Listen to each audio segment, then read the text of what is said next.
Ito, sakripisyo sa ngalan ng pagtitiis para sa pinag-aaral na anak. Ayan, kahit mataas aakyatin mo, makatapos lang ang iyong anak.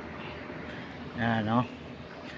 Ito, nilalagyan ko lahat ng installan ko ng wifi tsaka camera. Kwanto, isang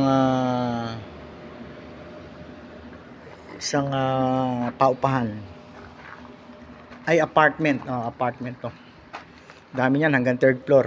Kaya ito, nasa mataas ako eh.